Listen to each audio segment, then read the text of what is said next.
Good evening and welcome then to the evening session of the Quad Nations here in Cardiff for what promises to be the game of the tournament so far. Team GB taking on France. It's the current Paralympic champions against the back-to-back European champions. This one is one not to be missed, and really all the games so far today have been fantastic. We opened today with USA taking on France. That was to really decide who was going to have the chance to compete for the number 1 and 2 spot going into the semi-finals tomorrow. Well, as you may assume, France emerged victorious in that one, and then Japan took on the USA, and Japan were victorious in that one as well. So they know their positions. The USA and Japan are set, but it's spots 1 and 2 tomorrow that are up for grabs. Team GB taking on France. It's all happening here. But before we do that, just in case you did miss the games earlier on, let's take a little recap of what happened when Japan took on the USA earlier on.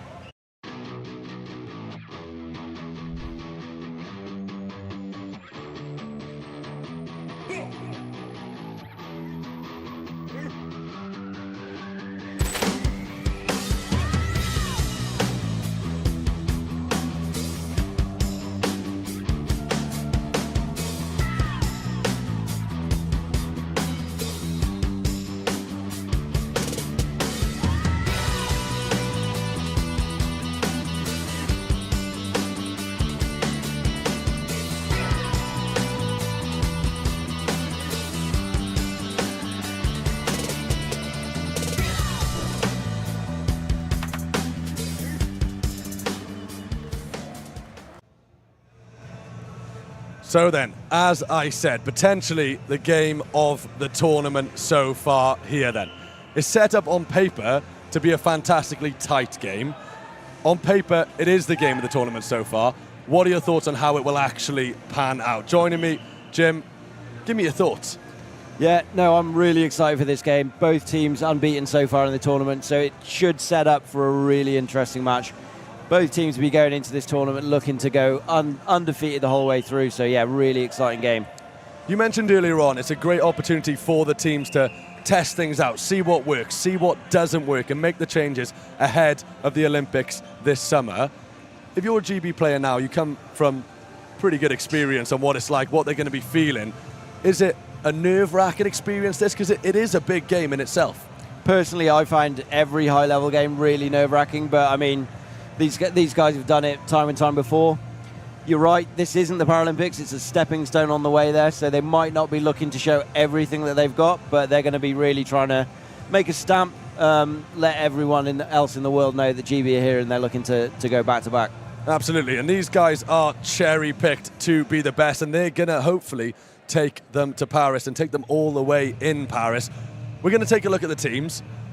I'm sure you've got your favourites. I've certainly got my favourites after seeing them play in this tournament so far. Who have you got your eye on?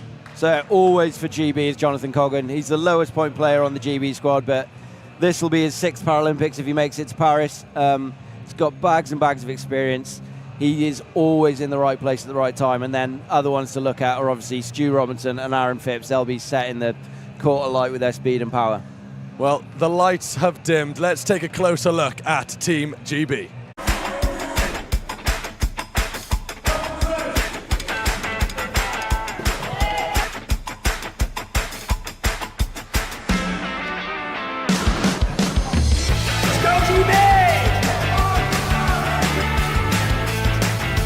Let's go, GB!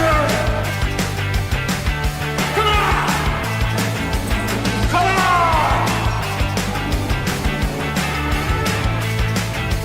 Come on, GB! Come on!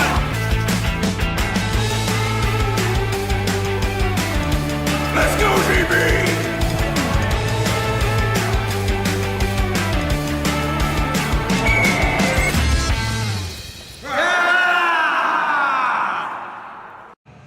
Well, we've sung the praises of Team G, perhaps a little bit of bias in the commentary box here, but this French team is no joke. Back-to-back European champions.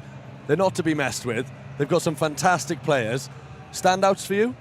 Absolutely. The French team, they're back-to-back European champions by right. They have been a phenomenal team for a number of years now. Jonathan Hivenay has been an absolute force for probably the best part of a decade. Sebastian as well as a three-pointer is insanely fast. So that those two guys for France will be looking to do a lot of the damage. If you are looking at the squad list now, keep an eye out for that number 21, Jonathan Hivenay. Fantastic player and an absolute dominant performance. I think that's the only way to put it. Domination earlier today. And if he plays anything close to that against GB, they're going to have their hands full. They will. He's such an elusive player. Never knows which way he's going. So no idea how the defense know how he's going either. So yeah, just such an elusive player. He's got so much experience and a really great team around him. I took a trip up to the analysts' box in between the games, and they were hard at work trying to work out what they're going to do. Both teams have a real match on their hands now. The flags are on their way to centre court. The officials will be on their way soon, and then we will get to introduce the players as well. But first, let's take a closer look at those French players.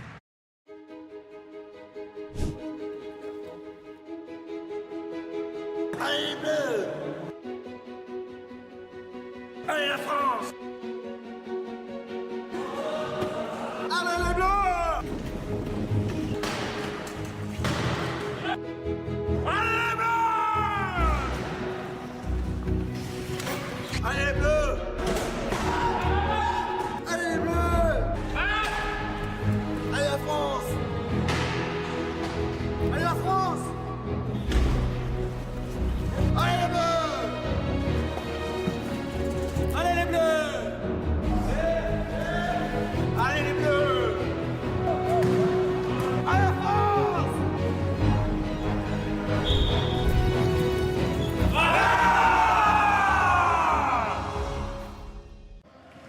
Here we go then. It's the Quad Nations. It's in Cardiff. It's the evening session, and what more could you want? Team GB taking on France. France making their way out onto the court as we speak in true WWE style. I love these entrances. Yeah, no, really do a good job of making it feel like an exciting event. And as an athlete, you love coming into these environments. Yeah, it is the creme de la creme, should we say, of teams around the world, the best of the best, and certainly these two teams will have their eyes on the podium come Paris in the summer.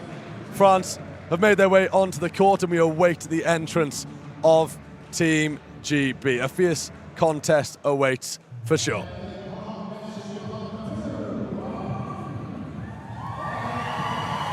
Well, the fans have made their way into the arena, and as you say, a fantastic atmosphere.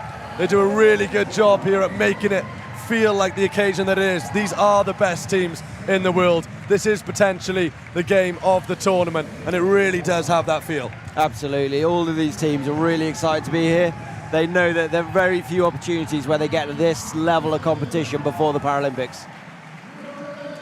Yeah, we spoke about it in the games earlier today. This is the perfect test on the road to Paris to really find out where you're at, what you've got, where your strengths are, where your weaknesses are, make those changes, and then hopefully for these two teams, nail it in Paris. And that's what they're doing. They're nailing down lineups, they're nailing down players, they're just fine-tuning from this point on. Well, the lights are back on, the players are on the court, and we are more or less ready to go. But first things first, the anthems, and we will be led by the French national anthem.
Two powerhouses of the wheelchair rugby world, two of the very best going head to head at the Quad Nations here in Cardiff.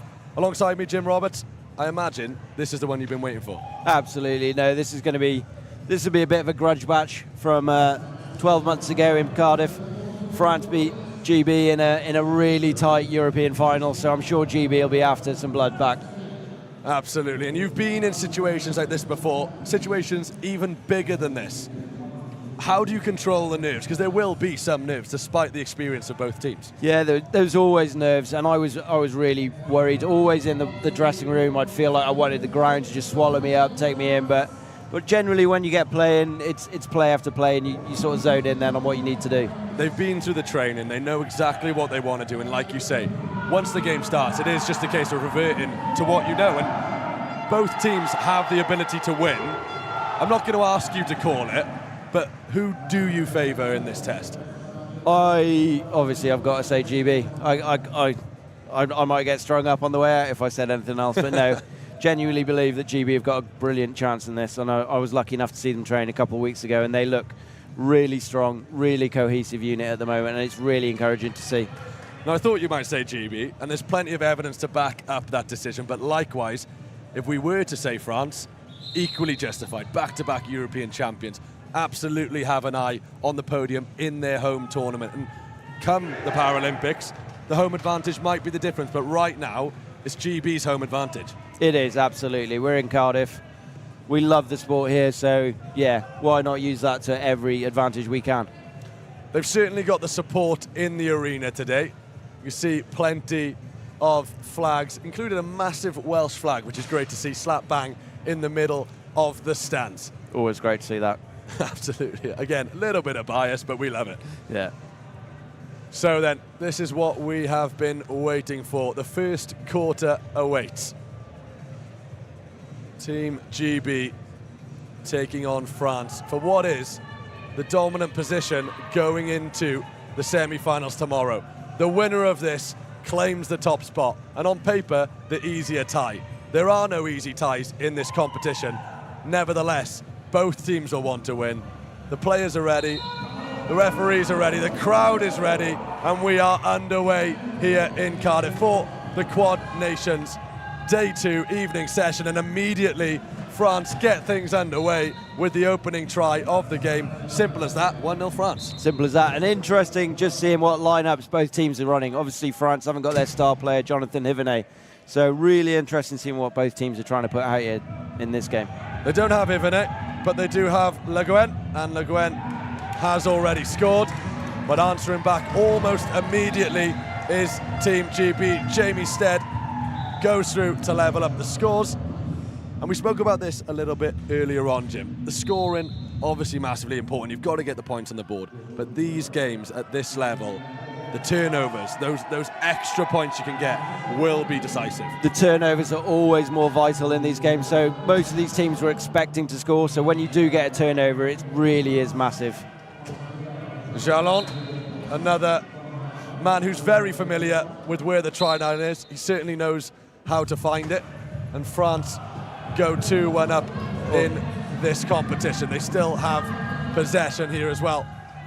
So yeah, France then just got a turnover. The ball was swiped off Stuart Robinson's lap, so really early turnover for France there, not what GB were wanting. Well, just as we say it, luckily this time the commentators' curse happened to be something we were talking about. The turnovers are important. France have taken advantage there, and they've gone 3-1 up early on. GB with the ball back in play. They'll want to make amends as early as possible, and Stu Robinson is the man you want to have possession of the ball, charging in and charging through to score. He will be crucial for GB tonight. Oh, he's absolutely massive. He was crucial in Tokyo, and he's going to be crucial again in Paris. He's GB's absolute talisman at the moment. An absolute try machine indeed. Speaking of talisman, in the absence of that man, Jalon is the man in possession, equally capable of finding a try. At the moment, though, held up in the middle of the park. Eventually, round the outside and over the try line again, number 5 with the score. Effective in these early stages, France. Yeah, really effective. So the highest point player for France is number 33, Sébastien Vardan. And his main job in that play was to take GB's main defenders away. And GB go long in the meantime.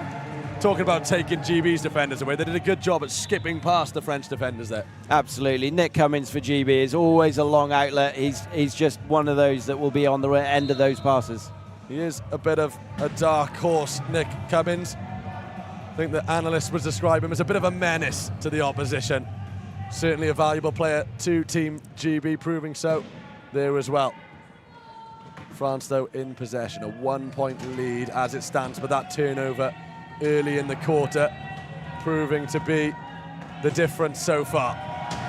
Good bit of contact in defence from GB. They find the pass to Le Guen. Another man who can turn and twist, blocked on the line. Can he find a pass or a gap? It's a pass that he finds. The two wheels need to go over, which they do. Yet another try for that man in the blue jersey. Really good defence there from GB. Put the pressure right the way to the end of the shot clock. When they do run the time down, even though they do concede the try in the end, delaying how long it takes for the other team to score, how important is that? Oh, it's massive. You're physically fatiguing the other team. You know you're getting the upper hand when they're taking like less than 10 seconds to score. Then it's really know you're getting the upper hand. Because the glory of try scoring is what everybody wants to see, and that's really what the cameras will capture. But there's so many players in both of these teams that really do the hard yards. They do the tackles. They put in those massive collisions, and they're going to be the difference. Absolutely. And like we mentioned, Nick earlier being the outlet for that pass, his main role is a defensive player, and he's a defensive menace.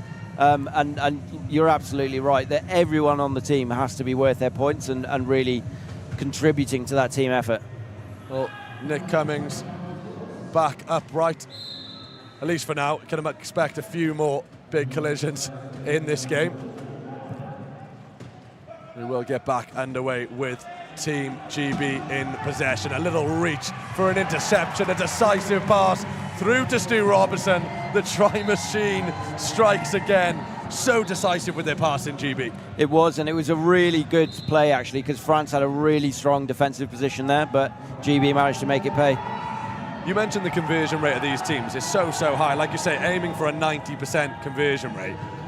Despite the defensive efforts of all the teams in the competition, the attack is winning a lot of these battles. Absolutely, no, the attack is so key, but so we see a timeout called there from France, I think.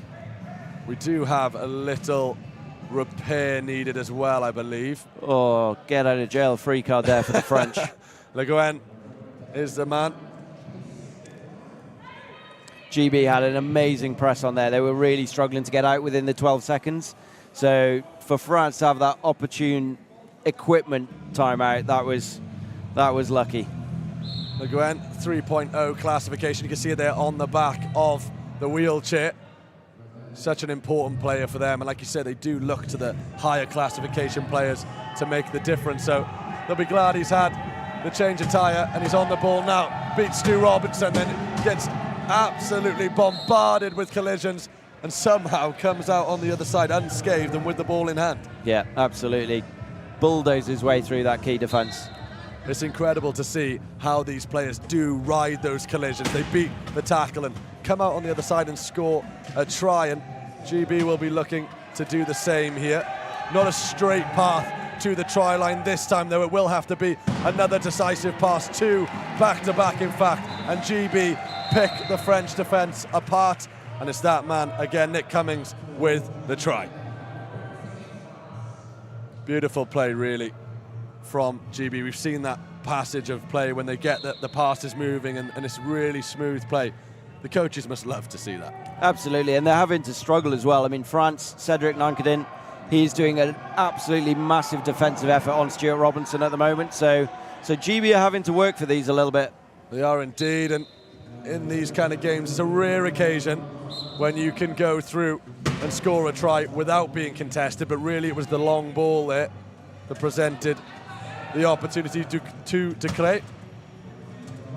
GB back in possession. Jamie Stead with the ball, counter-attacking again, times the pass to perfection. Cummins over to the try machine.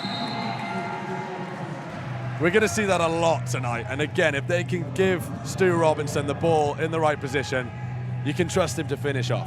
Yeah, and absolutely. Like we talked about, the USA were really good passing earlier. It's great to see that GB's passing is on point and just moving the ball effortlessly. Now there's a long way to go. What we saw USA struggle with is a massive turnover comes in for GB. These are the moments that will matter, and Stuart Robinson has the ball in hand, probing the key of France, taking his time. I think we've got a little bit of set-piece routine to attack the key here. Robinson, ball in hand, little bit of a diversion from the teammates, tries to go wide, no option there, running out of time ever so slightly, but if there is a way, Stu Robinson will find it. A pass across the box, good handling, the two wheels need to go over. There's appeals to the referee. Timeout called. Yeah, so Jamie had been in the key roughly close to 10 seconds in, which he didn't see there was a clear opportunity to score, so he was right to call the timeout there. You'd rather get this conversion back once they got worked hard for that turnover. The tactical timeouts have, if you haven't seen any of the games today, if you're new to the sport, we talked about the turnovers a lot so far in this game, but those tactical timeouts equally as important. They're against the clock all the time, these players, and the best teams, they will have that, like you mentioned earlier, that time management in their head. They'll be so aware of how long they have to score. Yeah, absolutely. And the benches, they'll play a big part in that. They'll let the players on the court know, but you're right, all the players on the court have this innate experience of how long's left on the court. We look to the clock, they can feel it. How long's left? How long have they got? And there is, I think, a foul. Penalty try. So one of the French players left the court slightly before the GB player. So a penalty try is awarded, and Team GB draw level. Breaking away now, though, is Le Bleu around the outside. I'm not sure how intentional that pass was, but it certainly worked out for the French players. And once again, Le Gouen goes through and scores the try. Accidental on purpose, it doesn't really matter because it worked. So GB are doing really well to sort of put Cedric in a ball handling position and just making him work really hard.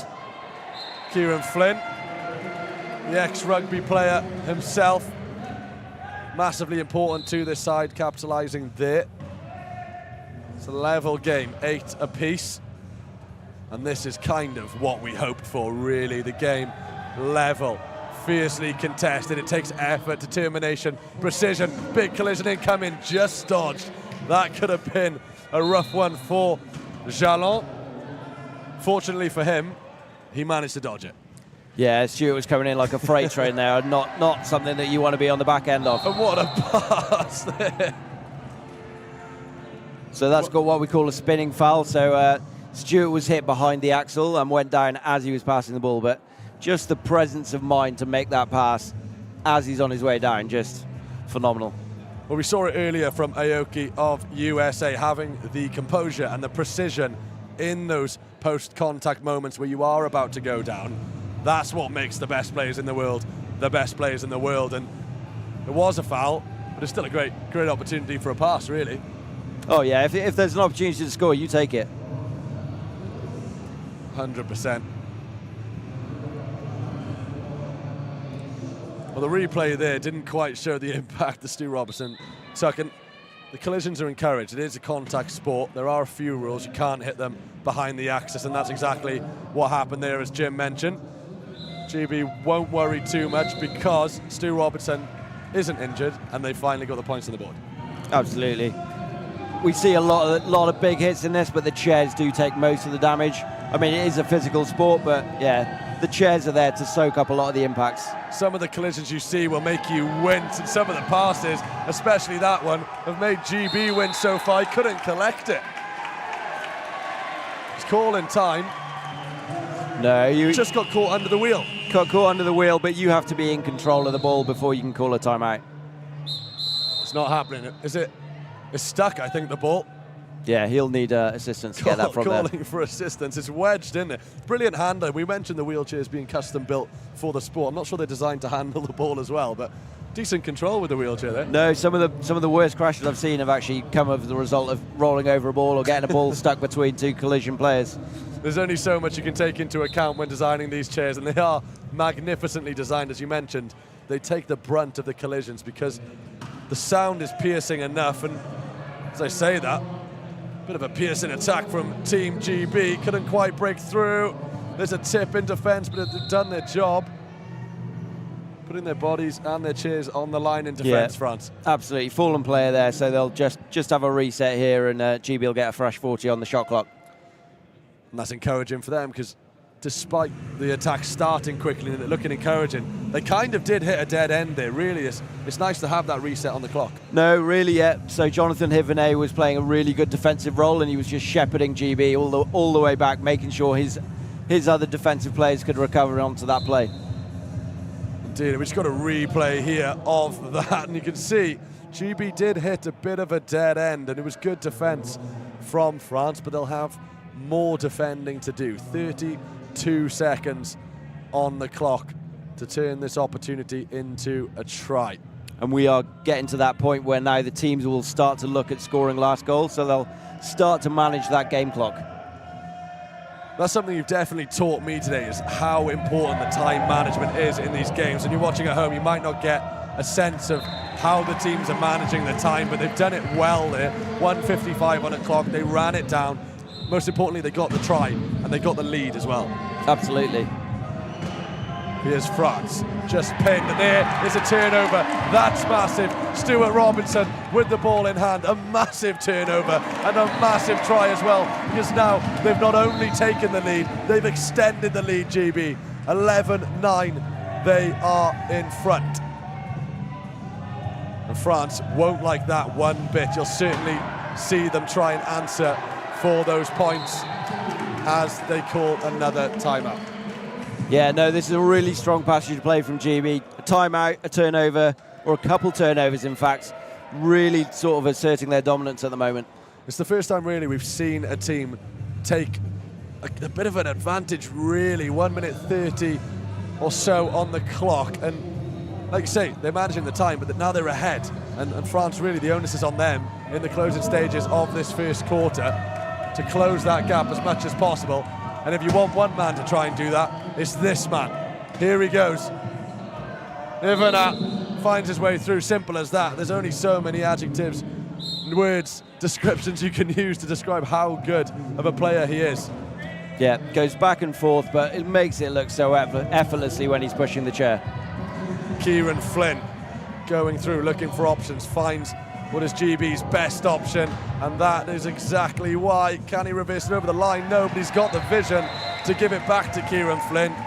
Smart player, Kieran Flynn. He always manages to find the space. Yeah, and GB won't be absolutely happy with that. I think they scored that a little bit early from what they would have liked, but still within the time period. I think the key thing that you mentioned in the previous games was the 50-second mark is what teams will be looking at, and they'll try and get an idea of where they're at come 50 seconds. Right now, we're going to hit 50 seconds and France have the ball. Yeah, absolutely. So, because the shot clock is 40 seconds, if you score on 50, you know you're going to at least get 10 seconds to score the last goal. So that's why teams aim at that sort of timestamp. Beautiful bit of insight there. Great to have you alongside me for this one. The game's living up to the anticipation.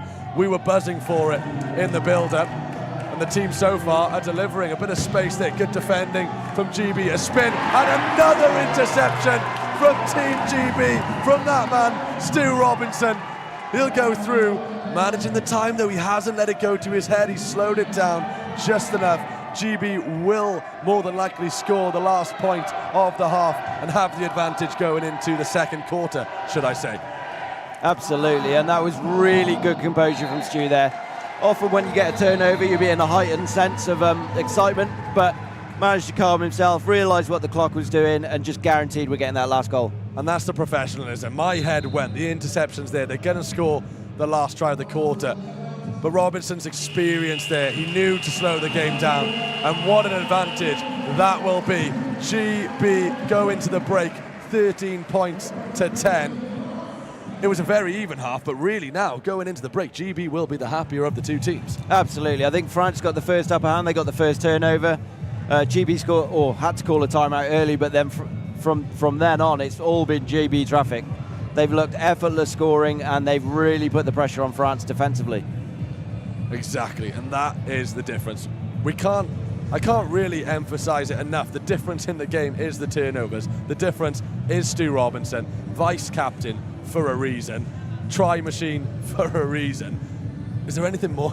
What more can he do? He is one of the best players there are at the moment. Oh, absolutely. His acceleration and progression in the sport has been meteoric. I think the year that Tokyo was delayed helped his development so much, and he's come into one of the absolute formidable players in the world at the moment. So we're not too far away from taking a look back at the highlights from that quarter. What are your key takeaways from just seeing it live before we watch it back? What stood out there to you? Just composure. So the turnovers, when GB got them, there was that level-headedness, the composure that, no, just take a breath, look at the clock, we don't have to rush anything, we'll make sure that we score it. I think that's been really impressive to see. Couldn't agree more. We'll take a look back at the first quarter, as I said, delivering on what we were hoping to see before the game. We're one quarter in. Let's just take a little look at some of these highlights. France got the advantage from the tip-off through to France, and as you say, Le Guen in position of Ivana, performing and scoring the tries. And here's another man who delivered those tries when perhaps they were looking for somebody to step up. Jalon picked up a fair few tries at the start of the game, and slowly then GB grew into the game, Jim. Absolutely, yeah. No, they've really grown into it, and obviously we had a couple line changes, couple different lines we've looked at from GB, and all of them really have sort of looked really comfortable. It's been France that have been the ones that have been panicking a little bit. Yeah, there's a little bit of urgency, and we're seeing these turnovers one after the other there from Robinson. Composure, head up rugby, and that's the most important thing, looking for options. If he can't score, who can he help score? Yeah. At the moment, though, we haven't seen both teams' strongest lineups, or what I would consider their strongest lineups. So we'd see Stuart and Aaron together, and we'd see Jonathan Hivenet and Sebastian Verdun together. But we haven't seen that yet, so you can see that the teams are feeling each other out a little bit and just getting an idea of what they're working on heading into Paris. And that's the thing, there is a long old game ahead of us. We've got 3 more quarters of rugby to go. We're more or less ready to get the second quarter underway, and GB will have the ball to start. So then, GB in possession. Robertson, the vice-captain, with the ball. Surely a gap there, and if you leave space that big on the try line, that man will find it. Yeah, Jack Smith doing a brilliant blocking job there for him. And that's the thing, the try scorers get all the glory, but it really is the work in the background as France score a breakaway try, and a stern look on the face of Salem as he cruises by. They've got a job to do, trailing by 3. GB send the ball forward to somebody who had a great first quarter, Kieran Flynn. Over the top, there's another great pass from GB to the captain, Gavin Walker, and really GB picking France apart a little bit. A little bit there, yeah. It seemed like France were really drawn to the ball, but GB just made a couple passes and it was effortless. So then, as I say, plenty of time to go, but France won't want to let this get away from them by too many points, because we've spoken about how well teams manage the game. Called a timeout there as well. Just running out of time in his own half? A little bit, yeah. Didn't see any options to pass to, so had no option really. He had to call the timeout. So that's France used another one. That's their second timeout gone in this half. Yeah, and that really forcing the timeout is credit to the defence of Team GB, and we're full of praise for GB, but I think it's pretty justified. They're doing a good job at stopping a team that really couldn't stop scoring earlier on today. No, they are. France are a phenomenal team, and they're back-to-back European champions for a reason. So GB are really doing a good job at the moment, and let's hope they can see it through to the end of the game. A little bit biased. Yeah, a little bit biased, but I'm a big fan of this French team. They impressed me earlier. We're seeing the replay there of Gavin Walker, the captain's first try of the game. Got through fantastically well, 15 points to 11. The coaches are happy right now. Plenty of work to do though, especially when Ivana is on the field, looking for the space, of which there is none. Goes back the other way, a very typical play from him, and how often Does he use that kind of goes one way, draws everybody in, leaves himself a gap on the far side? Yeah, and that's down to his teammates with him. They're creating that space. Slightly long ball. We might have a race on here. It is going to go out of bounds. The first real loose pass from GB we've seen. Little bit of miscommunication there from Stuart and Gavin. I think Stuart thought that Gavin was going to go long and race onto that where Gavin had a half pause here and almost acted like a pick for him. Well, despite how it may seem a lot of the time, these players aren't actually telepathic, although that looked as though they are. That pass from France, riding the collisions, looking to back over the try line. Beautiful offload to Salem. Explain that one to me, because it looked as though France are in a good position. Yeah. What's happened there? So GB were really clued on there. So they knocked number 4, Adrian, out of the court before Riyad Salem, number 9, could score. And what France did really well, they called the timeout. They knew it was going to happen. They knew that they couldn't get the ball across the line before their defensive player. So, yeah, they called the timeout. And all that happens in split seconds. Like, it's right in front of us there, and the referees have done a brilliant job of spotting it. But for the players who were involved to be aware of that kind of thing happening, it's awesome. Absolutely. Even from both sides, that is awesome play. It's real court awareness and gameplay awareness. This is what you get treated to, though, when you do watch the very top level of this sport, and there'll be plenty more to come in the Paralympics in Paris. They only delayed the try. It did come in the end, the reverse score for France. But like you say, brilliant play from France. Initially it was GB, but France ultimately came out on top. They did, yeah. Charlemagne with the score for France. GB, big collision in the middle of the park. The pass is away to Walker. Now his face. It looks as though he's ready to do the business. Captain Gavin Walker. And here come France. And somebody they've looked to a fair few times to grab a try. Cross-court pass to the main man. Boxed up, reverses his way out. Beautiful control of the wheelchair from Ivana. Looking for the gap, comes the near side. I guarantee you he's going to go far side. Looks for the pass this time. Stu Robertson looking for the turnover as well, and he finds the gap in the end. It's wonderful play, it's wonderful composure. He finds a way every single time, Jim. He does, and GB will know this, that Jonathan doesn't really like to pass. He likes to push with the ball. He's so elegant when he's pushing, but you just see how good he is there. He just makes it look so effortlessly. I don't think France will mind too much as long as he does score at the end, which he has done the majority of the time, I think is fair to say. In the meantime, Gavin Walker again has gone through and picked up a score for Team GB, who lead 17 points to 14 in the final game of day 2, the final game of the group stage. And this one will decide who finishes top of the group, who finishes second. Jonathan Ivana once again head to head with Robinson. There's the pass, there's the try. Composure again. He might not like to pass, but when he needs to, he does. He does.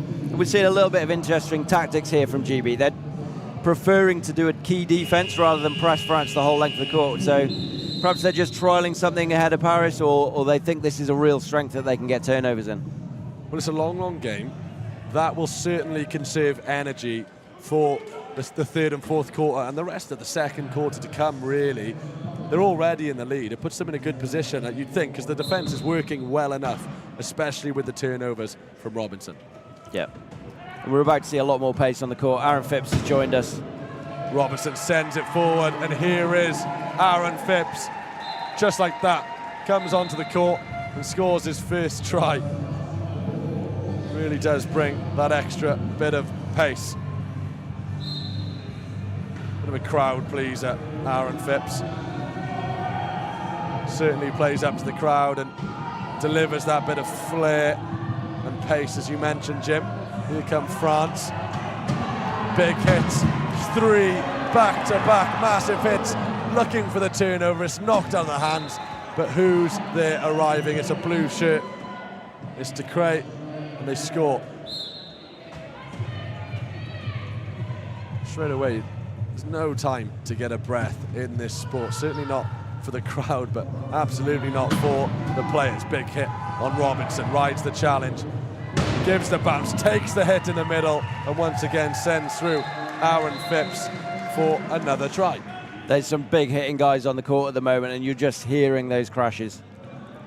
Well, Aaron Phipps, we mentioned a bit of a crowd pleaser. He enjoys a big hit, delivering them more than taking them, really. But at the moment, he's the man on the end of Robinson, who's doing the work in the middle of the park and delivering the ball on a plate to his teammates.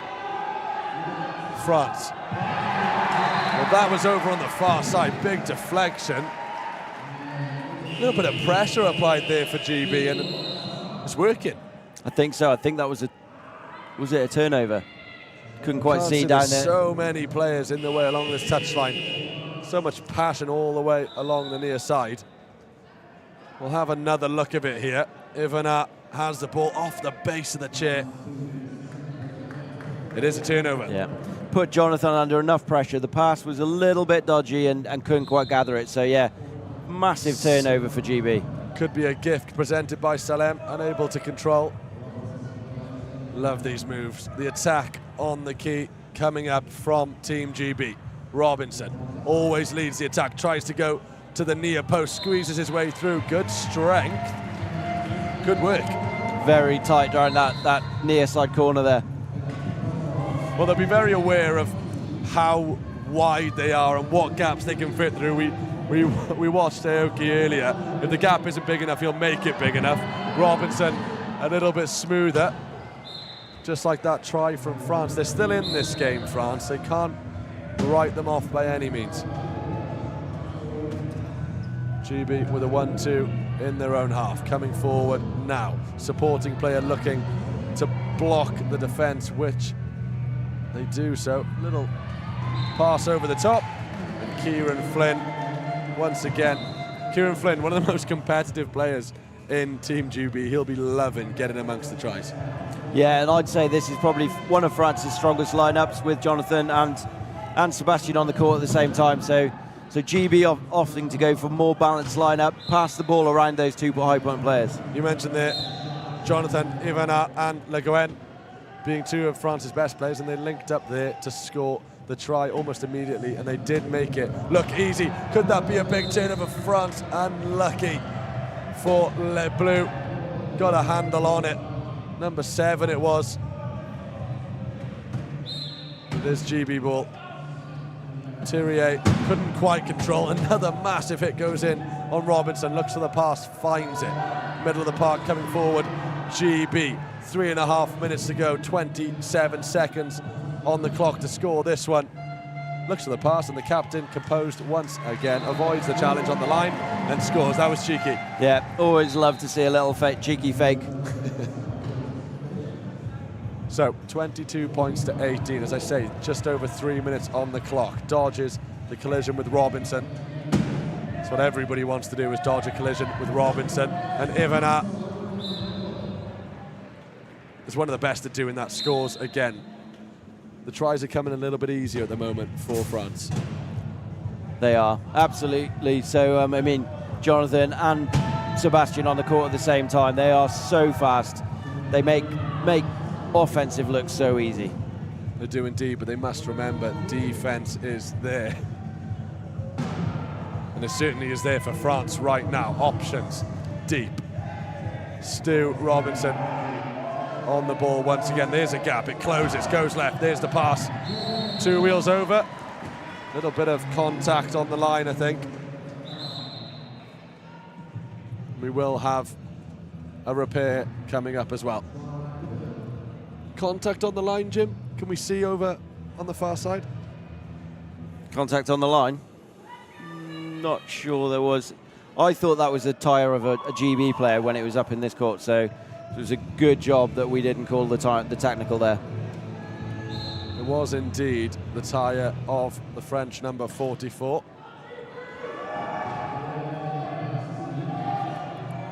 Here we go then. France slowing it down ever so slightly. Huge collision in the middle of the park between the two star men, getting the better of it this time. It's that man again, Ivana. That was a huge collision, and As much as I love playing wheelchair rugby, I hated those hits. You'd feel that all the way through your skeleton. I do have to offer my apology. Sebastian Vida is the man in the 33 jersey. I've been awarding his tries to the number 44, Le Guin.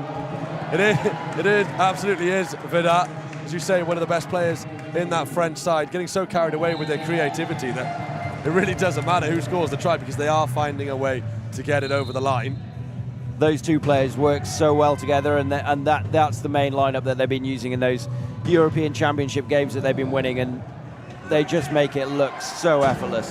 Ivana across the park to that man, Vida. Scoring, that's the link up, and when I get the names right, it looks beautiful. It does. But right now, the scoreline not looking as pretty. If you are of a French persuasion, 24 points, GB lead to 21. Stu Robinson, soon to make it 25, it would seem, absolutely. It's almost a sure thing when he goes through to score. He's moving the chair so well at the moment. I mean, Stu is an absolute monster of this sport, and just showing how valuable he is. He hasn't come off the court yet, and we're probably not going to see him come off. It's incredible because there's a minute 40 left in this quarter. We've got 2 more quarters to go. Stu Robinson has played the entirety of the match so far. And here's a man who's looking to make a difference. Jonathan Ivana. Looking for the space, cruising through slightly slower. That's his favourite corner. Scores so many tries over at the far post. And it is relentless, as I say. If you haven't managed to take a breath yet, just remember to breathe, because we won't see a stop. It's still half-time. That's about the only chance the players get. Stu still going strong. Scores again, makes it 26 for GB. Executed the game plan to perfection so far, Jim. Well, I would say that, but there seems to be a little bit of franticness about them at the moment. Not quite as clinical on the shot clock as I think GB would like to be at the moment. There was definitely an opportunity to score that on 50, and France will look to make that happen now. Partially down to these two combining once again. Vera combining with Ivana.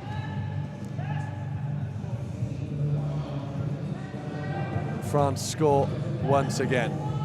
Have a moment, get ready, regain the composure. As Team GB go once over the top, through to score is the captain, Gavin Walker. And here's the time management that you were looking for, Jim. Yeah, Gavin he knew he was free and clear on that one, so he had a chance. He looked up, saw what the clock was doing. He's gone, right, let's slow this down. Let's take control of this. We're up on the scoreboard. Let's make sure we stay that way. Playing for the team as well. This is a big game, a big occasion. Everybody wants to see their name on the score sheet. For Walker, he's already on there comfortably. He's on there a few times. Selflessness, and is playing for the team, and like you say, doing what is best for the team. They've called a timeout there, GB. Again, tactical with the time. Yeah. So when you call the timeout at the end of the quarter there, they'll get another reset on the game clock, and so they automatically get another 15 seconds, which is what we're going to see here, and that should take the game right the way down to the end of the half. Just over 10 seconds. Stu Robinson on the ball, blocked on the line, squeezes his way through, stopped just for a moment, not for long, and not for long enough. GB score, fist bumps in the air. 5 seconds left, we've seen it. The tension on the bench is palpable. They are in the lead, but they're taking nothing for granted. And that will be the half-time whistle. A magnificent game so far, fiercely contested in the first quarter. GB have daylight really for the first time in this game. We will have a chance to look back at that quarter, Jim, but once again, before we see the replays and really get into it, thoughts on the second quarter from both teams? I think slightly a little bit stronger from France. They brought in a stronger lineup. They made GB look a little bit more frantic, so I think, but GB will be really happy with how they come away with that. No turnovers against them, just were really composed, but yeah, it's a definite step up from France compared to the first quarter. Well, as we look at the replays then, we're going to see some of that composure from GB, as you said. Brilliant game sense, awareness of the time, and time management, even as early as this in the game, vitally important. You see the collisions there. That is something we've seen a lot of in this game so far, massive collisions. Huge. Stuart there being really strong against Riyadh. And actually that replay that we just saw there, really unlucky not to disrupt the ball in GB's favour. There's been a bit of that. Talking of getting unlucky, Salim, for France, just bouncing off the base of the chair. They lose possession, and those kind of mistakes at this level, you will be punished. Yeah, and while France will see that as their mistake, I think GB can take a lot from that. They put Jonathan Hivenet in a difficult position. He had a tough pass to make, and obviously it showed in the resulting pass. It did indeed. So we've got a little bit of a break now. The first breather, the reason I bring up this point, the first breather for Stu Robinson all game. Yeah, he'll be expecting to run all 4 quarters in this game. He's fit enough, he's strong enough. GB know that he's that vital at the moment to what they do. So yeah, you can see on the replay on the camera there a little bit of physio going in, making sure he's loose. He is relentless, Stu Robinson, and you said he's the important player for them now. France have their own important players, but we haven't seen them throughout the first half, and really GB capitalised when the likes of Ivanat wasn't on the field, when number 33 Vedat wasn't on the field. Is that the difference so far, just having that opportunity for GB to keep their best players on the court and France really having to rotate? Well, to be honest, I think we've seen line changes from both teams, so both teams are obviously looking to experiment, looking to try things. I think the really encouraging bit is that GB have had the upper hand when perhaps France have run slightly weaker lines. It's an interesting balance because, like you said, this is a massive competition. All the teams want to win, but it is an opportunity. The priority, which is fair enough, is the Paralympics this summer. Where do you strike the balance? Is there an understanding that, yes, we want to win, but we're going to give players a chance in areas that they need to improve? We're going to try and find where our weaknesses are, like as we get a ball across the commentary desk. Good hands. Yeah, what I was saying was, are the players on board with the experimental nature of trying new things in tournaments as big as this? When I say try new things, they will really be fine-tuning now. So while I say it's trying, it's fine-tuning. Players will be aware of it. There'll be game plans and lineups that they know that need to be tested and really found out. So that's what they're doing here. Brilliant stuff. So the teams are very evenly matched. At the moment, Team GB have an ever so slight advantage. We've got a massive second half coming up. Don't go anywhere. We will be back very, very shortly.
So a very warm welcome back to the final game of day 2 here at the Quad Nations. Currently, GB lead France 27 points to 23. Joining me as, again, Jim Roberts. There's a bit of a margin, a healthy margin, as you said earlier, for GB. If you're France, what can you do to close that margin in the third quarter? I think France have really got to try and up the pressure on GB, especially in the backcourt. Make them think about passing, make them worry about that 12 seconds getting over the half. I think that's where France will get more of their turnovers if they're looking for them. And you know GB perhaps better than anyone in this arena. What will they be looking to do to maintain the margin? Much of the same, to be honest. They've been really strong. They're looking really composed. Every time they get a turnover, it's take a breath, let's go again. And yeah, much of the same, really. Well then, let's go again. France with possession to start this third quarter. And Ivana with the ball in hand. Over the back to the number 10. Morel through. And as you predicted, they closed the margin ever so slightly to start the third quarter. Yeah, so France had the arrow leading into that quarter, which meant they automatically got possession. Just narrowed that gap to three tries. And really, they're going to need a few turnovers, Les Bleus, in the coming quarter. And it's fair to say Team GB have had the lion's share of the turnovers so far as they call a timeout. Interesting one there. They had a bit of time, were they, in their own half, a little bit too long for their liking? Yeah, so France did a really good man-for-man defense there. They had some mismatches as well on defense, so Jamie just didn't think he had a passing option. Had a look at the court, didn't like his options, and they will have another go at it. Jamie Stead in possession. Morel looking to pick his pocket, hasn't managed to do so far. Stu Robinson looking for the line, drives toward the line. When he finds his mark, puts on the afterburners. There's no stopping him. There was no one getting in the way of him then. I think if you were the French players, you were almost reversing out of that one. When the arms get pumping, honestly, there is nothing you can do to stop him. So, France back on it then. This man was impossible to stop earlier on in the game against USA. France emerged victorious in that one. Jonathan Ivana looking for the pass. Not too many options on. Good defence from Team GB. Good defence led by Stu Robinson. Some great blocks going on as well. Can he find the space or the pass? The answer so far is no, going to the near side. Still can't find it. Stu Robinson doing his best to stop him, and he does manage to do so. Call time just in time? They just called time out just in time. Some phenomenal defending. We complimented the USA a lot earlier for how they were defending. Unfortunately for them, it wasn't enough. GB are doing enough. They really are. And when you get a 40-second running down the clock, you know your defense has been absolutely awesome, and they're the best ones to get. Smiles on the bench. Ultimately, how often do you see that? They get the chance of the reset. They did burn a timeout to score that try, but they did get the try in the end. 28 points to 25. GB back in possession, looking for options, and that number 3, Robinson, is always an option. And when those arms get pumping, there's nothing you can do. Another try for number 3, Stu Robinson, and immediately a collision on the ball carrier. Pressure, relentless, looking to pinch it always. Eventually, France find their way out. Again, looking for options. Turns Jonathan Ivana. Turns so quickly. His turning circle is so tight. He can escape almost any situation. He really can. I mean, I get tired watching him. He never stops moving his chair. He's always twisting, always turning. Defenses don't know where he's going. I'm not sure he does. Listen, I'm tired holding my pen, writing the tally of who scored, and these boys and girls are performing like this. Especially Stu. He's played every quarter, every minute of every quarter so far. Doesn't even look out of breath. It does make me laugh when he scores a try, immediately straight into contact on the next player. Bryce Morel sends the ball forward, over the top, slightly loose ball. Turnover in possession for GB, and claps and smiles on the benches. On the bench, should I say, of Team GB. The French bench is certainly not smiling at the moment. No, not at all. One-way traffic at the moment for GB. 30 points to 26, the score.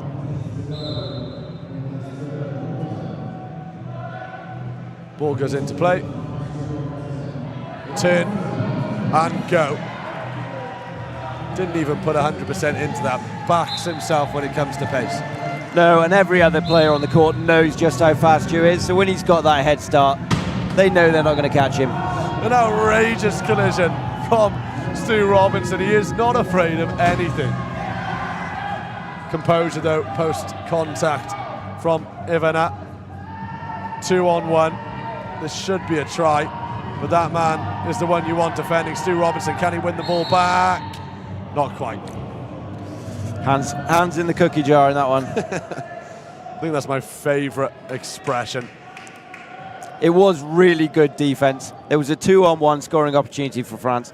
Stewart had delayed it enough that Jamie managed to get back in the play. Just unfortunate reaching in there. There was another massive moment in the game, the turnover of possession. This interests me so much, the way they set up when there is a play like this. Stu in the sin bin at the moment, until they score, which they do. They do. So they've forced Stewart to call an inbound. Or actually, they've forced GB to call a bench timeout. So instead, like, GB realise how valuable Stewart is, so when he's in the bin and trapped, they'd rather not have him inbounding, so they've called a bench timeout, let themselves reset, get a drink, and then they'll reset the play to go again. That is the wonderful insight of Jim Roberts alongside me here. We're enjoying ourselves in Cardiff Quad Nations action. We've been bringing it to you all day. There was some fantastic action yesterday as well, as we see some of the highlights so far. As I say, play is back underway. When you do get a timeout, it's not much of a timeout. As I say, you can get a bit of water on board, a bit of a breath, and that's it. Aaron Phipps going through. Well, he enjoys the big hits normally, infamous for enjoying them in fact, but today he's cruised through for a fair few tries, uncontested. Yeah, Aaron's getting a bit of an armchair ride from Stu. Stu's doing all the hard work down low, but I mean, you need Aaron on the court just to create all of that space that Stuart's able to pass into. Aaron Phipps, that 3.5 classification for Team GB. And there they are, the two men who love a collision, doing their best to stop the French attack. Easier said than done, though. Great composure there from Jonathan. Two massive hits coming in off the two biggest guys on the court and made it look effortlessly, to be fair to him. You've got to love it when they're on the court together. They really do make such an impact and such a difference. And here is a perfect example of that. From a stop-start, got the pace. They both back themselves up. Who is actually quicker? It's a good question. I don't want to cause a fight. I know that Aaron was. I know that he's sort of getting under 5 seconds for 20 meters, and he is just absolutely rapid. So I'd probably edge it to Aaron, but it's insanely close. That's a race I'd certainly like to see, and we do have Aaron for an interview after the game. I'll certainly be asking him that question. I can imagine what his answer will be already. Now, though, plenty of business to attend to. Maintaining the lead is in order for GB, and for France, it's all about closing that margin. And Stu Robinson won't be making it easy for them at all, and neither will Aaron Phipps. In the middle, Stu doing just enough. Aaron in there with the hands trying to win the ball. They haven't managed to do so yet. Is there a gap? Just about for France. That brilliant defense again from GB. They made France run the shot clock almost all the way down. Credit to France for scoring that, though. They were tenacious. This is what's going to give them that edge. When they do have the home advantage in the Paralympics, they do seem to find a way, even against the best teams, of eventually getting the try over the line. Yeah, France, you think you've got a great press on them. You think for all money it's going to be a turnover or a timeout, but somehow, some way, they just get another pass in and score that try. But there was then a great example as to why GB are in the lead and getting the better of this match so far is France worked so hard to score their try. They had to go one way, another. There were blocks. They had to make a few passes, and then GB go right up the other end and score. Is that ever a little bit demoralising when you have had to work so hard to try and score, and then the opposition team just cruise through up the other end? It is and it isn't. So when you're working that hard and you're still scoring and still know you're within touching distance of the other team, it can almost lift you as well. So it'll be a little bit frustrating that GB haven't managed to pull this out a little bit further. So really, the important thing for France is that they are still scoring. But as it was in the last match and the match before, the turnovers are going to be the difference, and France will need a few over the top. As I say, the first port of call is to keep scoring. That's what they need to do, keep answering GB, but they need some big plays, and they need them relatively soon. Yeah, we're getting towards the business end of the game, really. We're getting towards the end of the third quarter, so yeah, they're going to need to start making some moves. Stu Robertson round the outside, takes the collision and finds the pass, and a big impact there. Nice offload to the captain, whose head is up looking for options. Doesn't see too many. In a corner here a little bit. Gavin Walker, what can he do to get out of it? What he could do is score a try. Yeah, just a brilliant example of blocking there from number 11 and number 2. So Kieran and Johnny just doing their jobs perfectly there to clear a space for Gavin. Well, they absolutely did. Bryce Morel on the ball for France with a slightly longer ball, a slightly riskier ball. And here it is, Verda out the back and across the line. And I can only apologise for really giving half of his hard work the credit I gave to Le Guen in the first half. That is the man, Sébastien Verda, who is, well, certainly one of the most important players for France and one of the best players in the competition. And speaking of one of the best players in the competition, it's that man again. Yeah, I think you're getting bored of writing his name on the scoring sheet now. I'll never get bored of it because he just does it with so much composure. It's so cool. He makes it look so cool, and especially when they're not easy tries as well. And who did that come off? The look on Stu's face, he's disappointed with that, I think. Yeah, I think it came off Stu, but pretty tough to tell that one. Well, the officials have done a very good job so far today, and I think Stu's reaction tells you everything you need to know. So competitive, immediately back in there, trying to win the ball out. So much pressure on France, there's nowhere for them to go. It's a bit of a Hail Mary pass to that man, Sébastien Verda. And they find the mark and they find the try line. Little bit sticky for France. Really sticky, and those are the ones as a defensive team you just could only throw your head up because everything was right for them there. They should have got that turnover, but France pull one out of the bag. Your heart does drop a little bit when those, they call them Hail Mary passes. They've got plenty of time to recover if it does go wrong, but it really does feel like it's a now or never. Catch this. Oh, that was 100% a Hail Mary. They had no other option at all. Big hit. Here goes that man again, 33 on his back, and it's all a blur really as he weaves in and out. That did come off GB. Again, almost a steal and an important one. Almost a steal, but it was a clean reach. So yeah, the referee's made the right decision there and said it's come off GB, but that could have easily touched something on Sebastian's chair on the way out, and it could have been a GB turnover. So yeah, one-way traffic for GB still. That's what we like. Certainly what we like. It's not necessarily what the coaches on the French bench want, though. We'll have a look at a little replay here as well. The control of some of the higher classification players specifically, it's unbelievable at times. Yeah, there's obviously with the classification comes better function. That often comes in the case of core function, hand function. So yeah, you'd expect them to be making better passes, tougher catches, that sort of thing. And especially within the French side, the higher classification players do a very good job at kind of assisting the lower classification, putting them in brilliant positions, because so many of them have scored tries all throughout today, and it really is a big team effort of making it work. Yeah, you really need to be playing as a team. You need your blockers, you need to be running the ball, following your blockers as well, because there's always going to be someone that's as fast or faster than you on the court. Speaking with the analysts earlier, he emphasised the importance of not only the try scorers getting the glory, but it is the players that do the hard yards. And you're seeing this now. Stu Robertson, he scored so many tries. He's got possession now, but look at the blocks going on. There's blocks going on at the bottom of your screen, in the middle of the park. There's the pass, and there's the try, and that really was a perfect example of a team try. Yeah, so Jonathan Coggan there was just working so hard just to get that block in for Stewart. He was indeed, Jonathan Coggan. One of the best 0.5 classification players in the entire world, really. Doesn't get much better than Jonathan Coggan.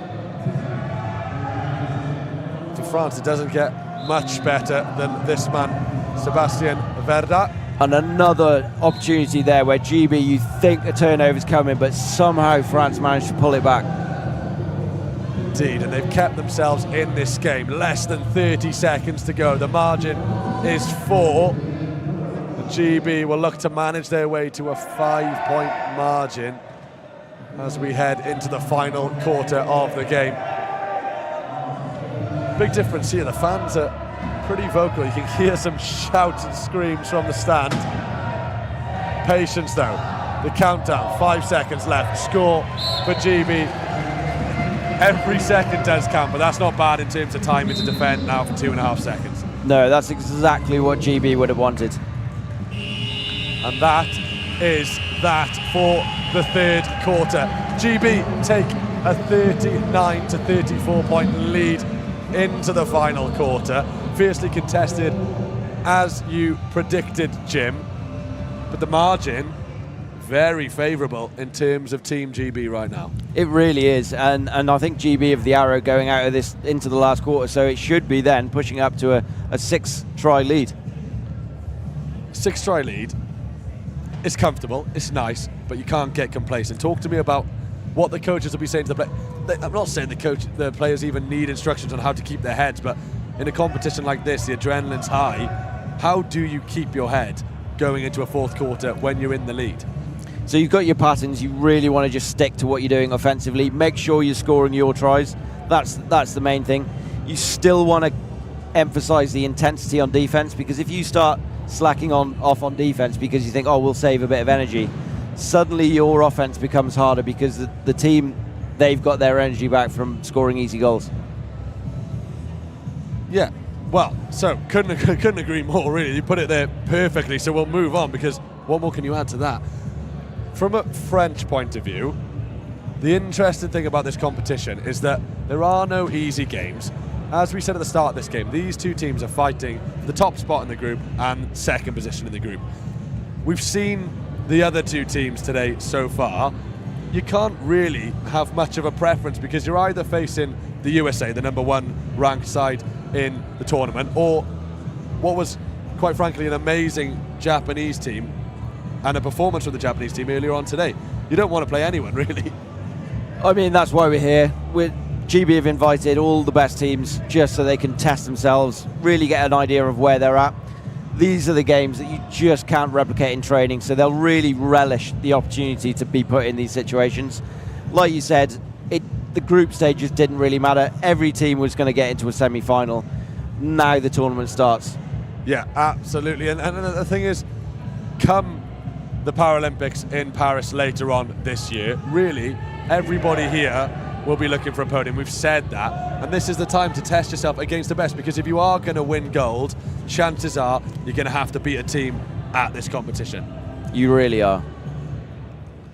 So, the final quarter of the game awaits. The final quarter of the day awaits. Don't forget, it's finals day tomorrow. Semi-finals, the finals, and a bronze medal match as well. Right now, Team GB have the upper hand, but you cannot write off this French side for a moment. And a point early on in the fourth quarter for Team GB, 3 seconds in. Exactly what they wanted. 6 goals, or 6 tries up now. Made the most of that, scoring the last goal. vitally important. I think I'm glad you've emphasised the importance, certainly to the viewers, to myself, that the game management's important. Scoring that last try is the difference of a massive margin, or not as big of a margin. As France look to answer back, they do so. 2 tries in the first 15 seconds of the fourth quarter, and there's a player who goes a little bit unnoticed. The number 9 from France, Salim, does such a great job at creating the space and bringing other players into the game. Yeah, Riyad Salim's been an absolute stalwart of the French team for a number of years. Couldn't quite do enough there, though, to stop the number 11, Kieran Flynn, having a fantastic game of rugby, a former, well, ex-rugby player himself, and he'll love the competitiveness of this game. I've been told by the analyst that this is what it's all about for him, the real high-pressure games.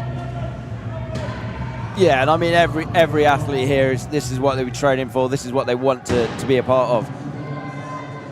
I hope the microphones are picking up the impact these wheelchairs are going through. We spoke earlier about how much the players actually put these through, and here's a good bit of play from GB, fantastic defence, but a wonderful bit of invention to get the ball away, and Salim finds his mark on the try line, finds his player in blue, and Shalma scores for France. GB then with a chance to restore their lead through to the captain, Gavin Walker. Stops on the line, just a little fakey, just a little bit of a tease before he scores the try. GB, they've started the fourth quarter just as they finished the third. There was a reason that Gavin did that. He was checking to see if Jonathan would pass across the court before him. It would have been a penalty goal, and perhaps Jonathan would have had to go to the sin bin.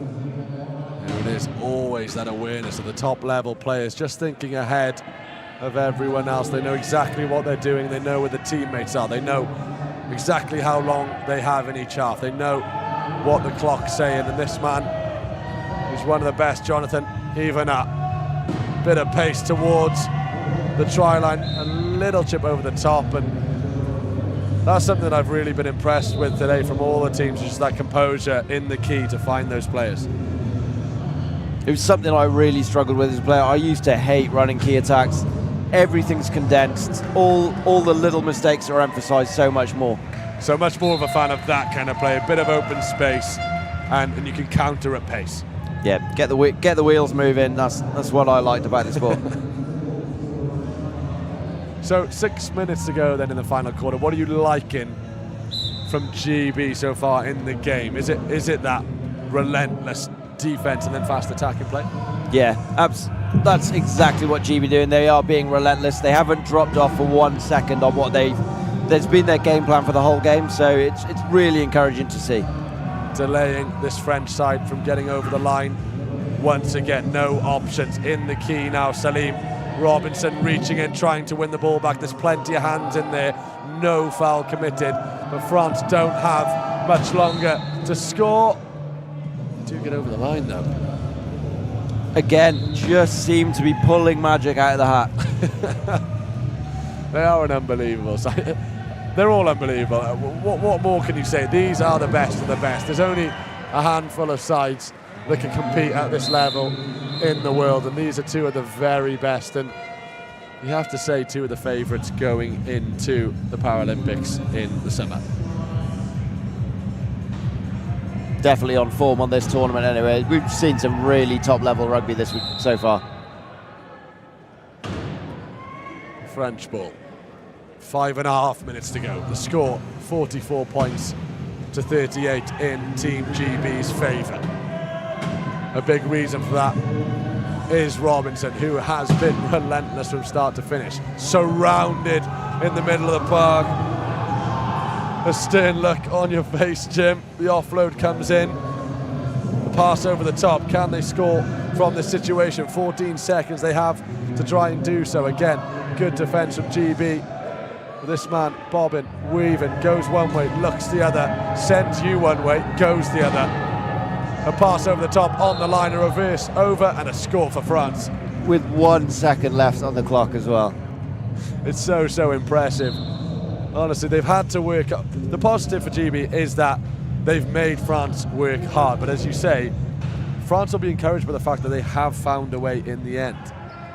Yeah, they're really hanging in there and making GB, probably frustrating them a little bit. GB would probably feel like they should be further away by now.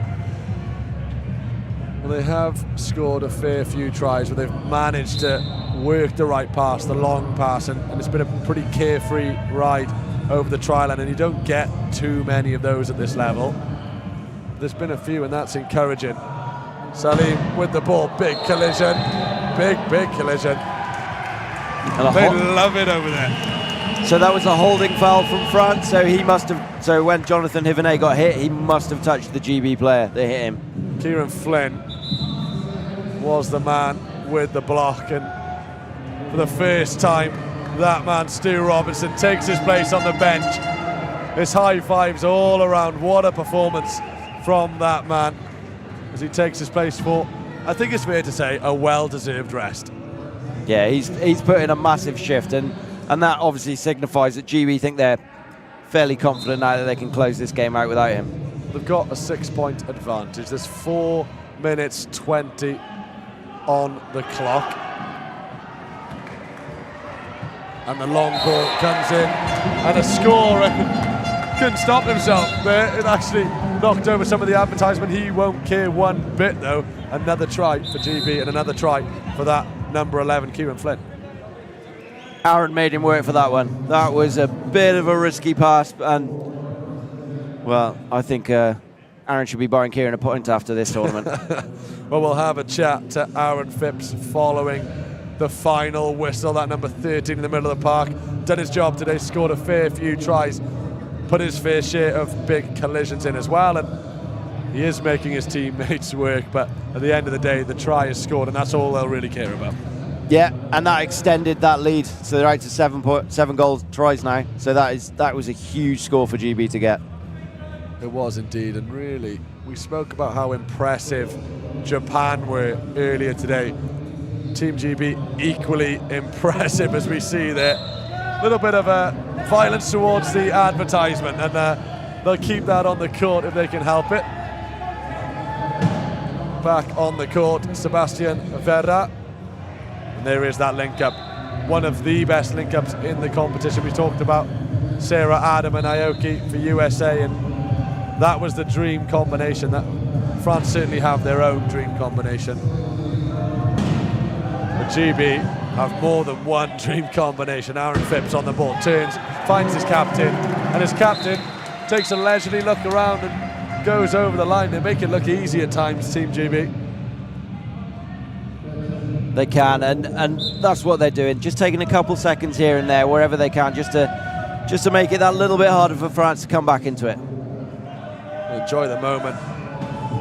Sebastian Verra on the ball, finds the pass. Ooh, lovely little bit of play from France there. Very creative, and that's not something you can take away from them by any means in this game. They're 6 points behind, but the creativity levels have been perfect. GB have just been so strong in defence, and more specifically, very strong on the counter.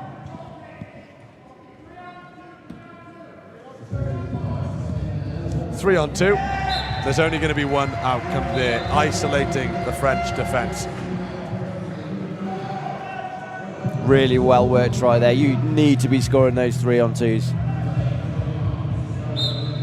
And that is exactly what Team GB did. 48 points to 41, and they find themselves pinned in their half, but not for long, because number 21's on the ball, Evana. And there is the through ball, good collection. This will be a try. Nonka just on the edge. So Aaron Phipps going to the bin for leaving the court before the goal was, or the try was scored. So that was an example there of the player with the ball stopping just before the line and almost tricks the opposition player to go over the line, and now he's in the sin bin. Now he's in the sin bin. So it'll give France an opportunity to try and set a trap on Aaron Phipps now when they do score this try. See it then, the try is scored. And there they go. What a great job. Well, Aaron's decided to call inbound, which is why they wasn't trapped. So, 48 points to 42. Aaron Phipps, he only took a couple of seconds in the sin bin. There's the energy, as if he was ever missing it. Yeah. He cannot be caught once he gets going. And a customary collision just to celebrate. Dumped the clutch, took the wheels for a spin. Absolutely rapid. That's what we like to see, and we might see a similar thing here from the blue shirt of Sebastian Verda. Exactly what we do see. Aaron sending in a hit, but the pass is already sent across the key. And Ivana scores again.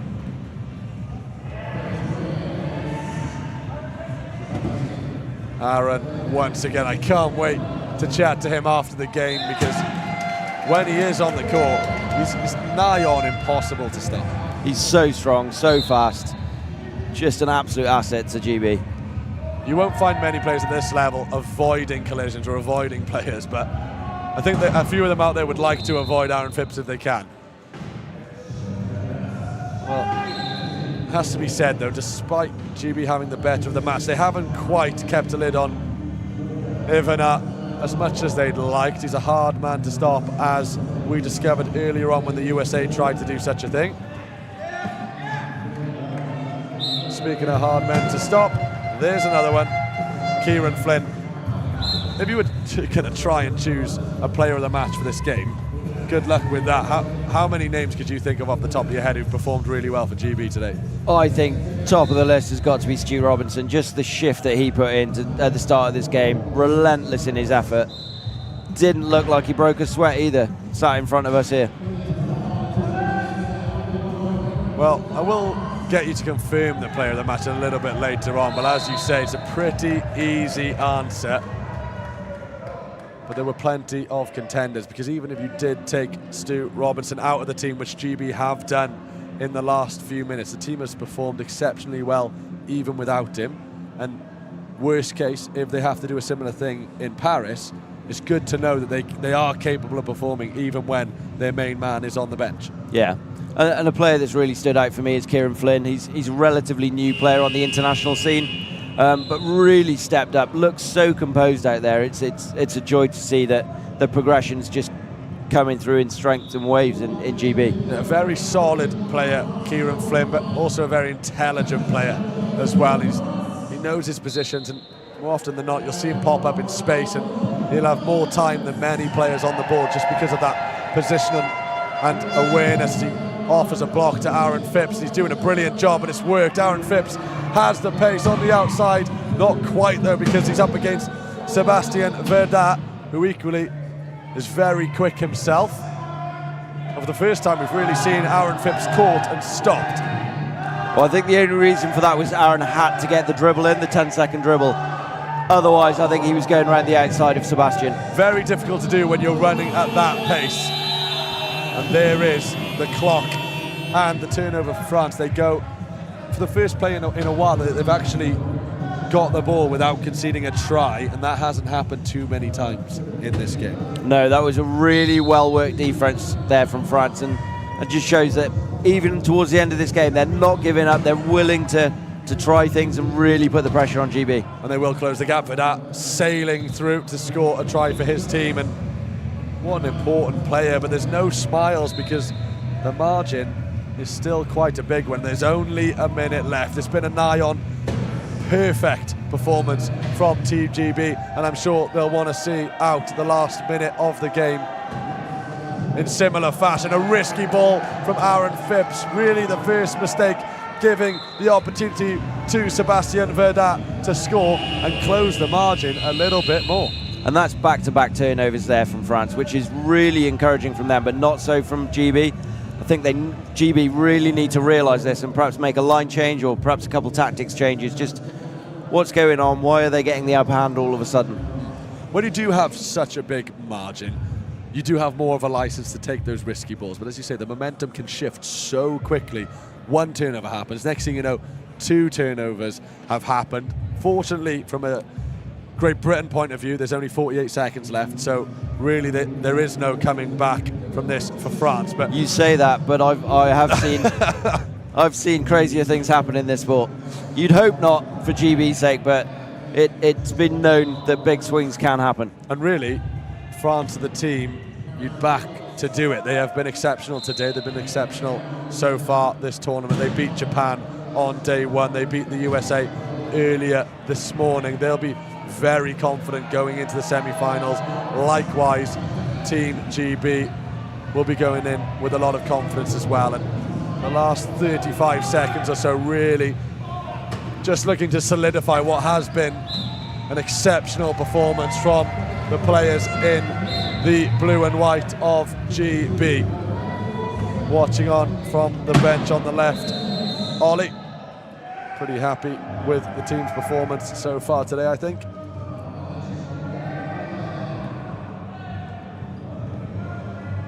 "24 seconds remain. Team GB 52 points, France 47. Not long left. No, Where do France go from here? I think they can take a lot of confidence that they've finished this game really strongly. Sets them up well for tomorrow, gives GB a little bit to think about going into their tomorrow game. But both teams can be really happy with their performance so far this tournament. Yeah, and like I say, it is very encouraging to see Les Bleus finish so strongly, and it will give them a lot of confidence going into tomorrow. And massive games coming up tomorrow. We'll get on to those in just a few seconds because we do have to see this one out, and we have been treated to quite the spectacle today. Big challenge on GB's captain, Gavin Walker. The countdown has begun, held on the line, and another score from Aaron Phipps. Now can we say there's no coming back for France? There's no coming back for France.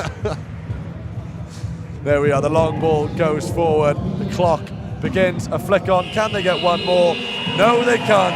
That is full time. The crowd rise to their feet in the final game of day two. Team GB emerge victorious, 53 points to 48 over France. An exceptional performance across the board from GB. We knew it was going to be tightly contested, but once GB did establish that margin, they delivered on all areas. They did. They really did. They were clinical, looked composed most of the time. I think just a little bit shaky there towards the end of the game, but for the 99% of that, they were the better team. I think one of the most important things, and before we come on to the next games tomorrow, that we saw Stu Robinson come off in the second half for the first time in the game, but GB did manage to play just as well. They performed well without him, and as you say, going into Paris, that'll be an important thing to know, that they're not fully reliant on him. He's just an amazing player. Absolutely, he is an amazing player, and the team are going to have to do it. They're going to have to run lineups without their main players. You never know what can happen in the Paralympic Games. Absolutely, and as we said, the action does not stop here. We go into the finals tomorrow, and with that result, it is confirmed Team GB will take on Team USA in the semi-final, and that leaves Les Bleus to take on the Japanese side we saw perform exceptionally well earlier on. A fantastic day of wheelchair rugby coming up tomorrow, but we have to put a lid on today first. And let's take a look at some of the highlights of the game and that last quarter in particular. Say France is one of the best quarters for France was that fourth quarter, but they actually started the game very well. They did. I mean, both teams were brilliant the whole way through. Very few mistakes, really high percentages in terms of conversion rates. I think, like you said, France finished strong, but GB just had that upper hand. Well, you highlighted in the last game and this one that the turnovers would be massive, and when it mattered, GB had the lion's share of the important turnovers. And although France grew into the game and won a few back-to-back at the end, really GB won the ball when it mattered. Yeah, they closed out the game pretty much by the midway through the fourth quarter. Even though the fat lady hadn't sung, it was done. And we're seeing here the highlights. GB so composed in attacking. And really, it looks, it's fine viewing for anybody supporting GB. The fans will be pleased, the coaches will be pleased, but it wasn't all negative for Les Bleus. Positive signs at the end for France. Yeah, absolutely, and that was what I consider France's strongest team. So Sebastian Verdun, Jonathan Ivenet, and Cedric Nankin, awesome when they're on the court together. You know they're going to be strong. So that was really encouraging that that only came out right at the end, and they really put the pressure on GB. Yeah, they did. As we say, big games tomorrow, some exceptional performances across the board. And if we want to find out a little bit more, stick around. I will be interviewing Aaron Phipps very shortly. He got stuck in. He's got a big grin on his face in front of me at the moment. Plenty of action coming up tomorrow, and stick around for that interview with that man right there. All the best. Good night. See you tomorrow. And as I say, if you do want to hear that interview with Aaron Phipps, stick around. Thank you for joining us.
So, Aaron, thank you very much for joining me after the game. An exceptional performance from yourself and the team. Happy, man? Yeah, very happy with that. Last two European Championships, they pipped us to the post, but to come back with that win today, yeah, that means a lot to the squad. That's really good.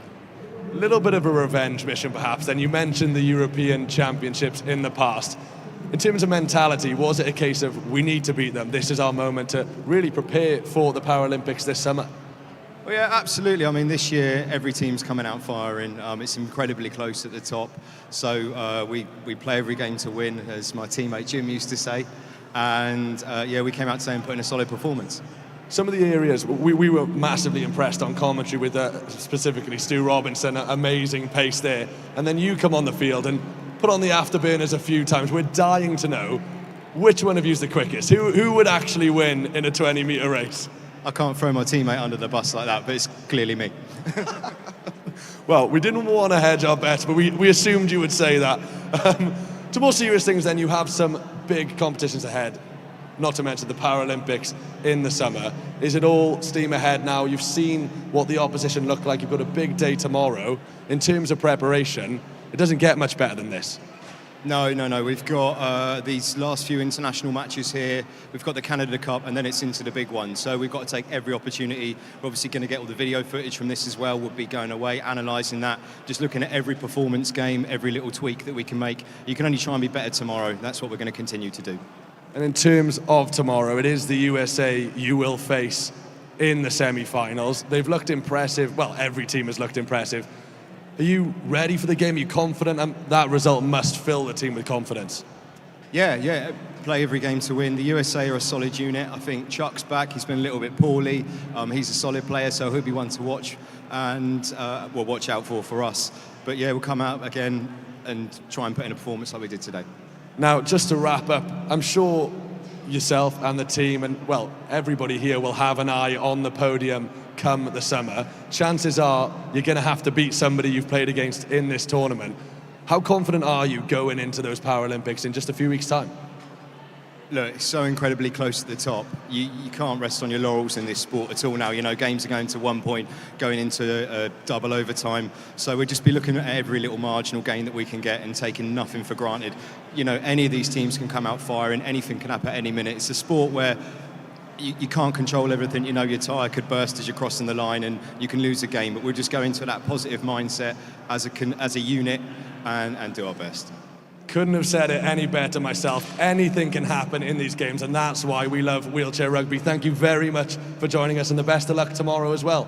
thank you all for watching back home. And everybody in the stadium as well, thank you very much for your support. Good night.